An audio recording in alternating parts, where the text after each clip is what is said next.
আসসালামু আলাইকুম, শুভ দুপুর সবাইকে। আজকে আমি দুপুরে রান্না করেছি ফ্রাইড রাইস এবং নবাবী স্টাইলে মুরগির মাংস রান্না। এটা খেতে খুবই বেশি মজা হয়। তার জন্য আমি প্রথমে নিয়ে নিয়েছি মুরগির মাংস। তারপরে তার ভেতরে মরিচের গুঁড়া 1 চা চামচ, হলুদের গুঁড়া 1 চা চামচ এবং একটা লেবু দিয়ে খুব ভালোভাবে ম্যারিনেট করে রাখতে হবে 2 থেকে 3 মিনিটের জন্য।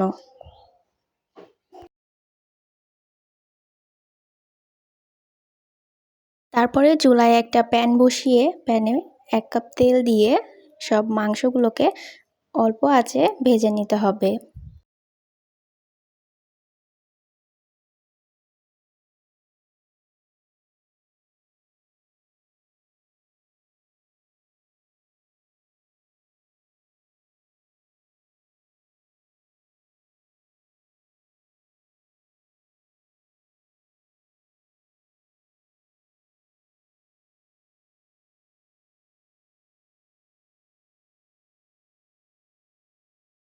মাংসগুলো ভাজা হয়ে গেলে আগে থেকে কেটে রাখা আলুগুলোও একটু তেলে ভেজে নিব।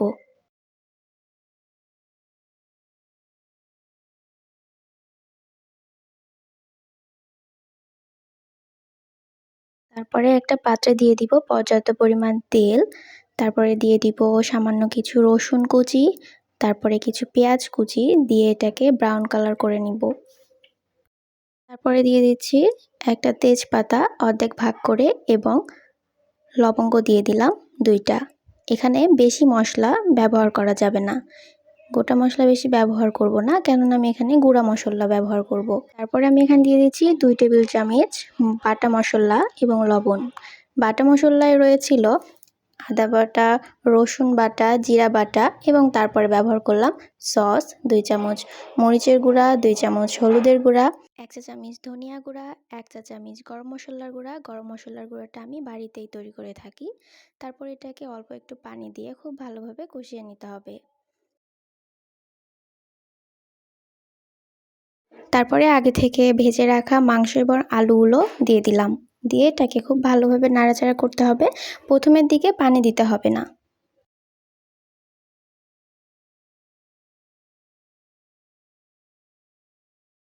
তারপর একটা ঢাকনা দিয়ে খুব ভালোভাবে ঢেকে রেখে দিলাম। ঢাকনা তুলে দেখলাম একটু পানি বের হয়েছে। তারপরে আমি সামান্য একটু পানি দিয়ে দিলাম। দিয়ে এটাকে একটু কষিয়ে নিতে হবে।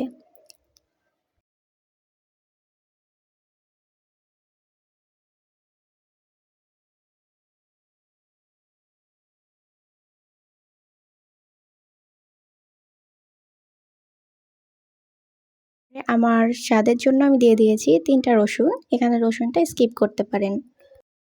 তারপর আমি আবারও একটু সেদ্ধ হওয়ার জন্য সামান্য একটু পানি দিয়ে দিলাম। হয়ে যাওয়ার পরে লাস্টে 2টা মরিচ বা আপনাদের পছন্দ মতো মরিচ ব্যবহার করতে পারেন।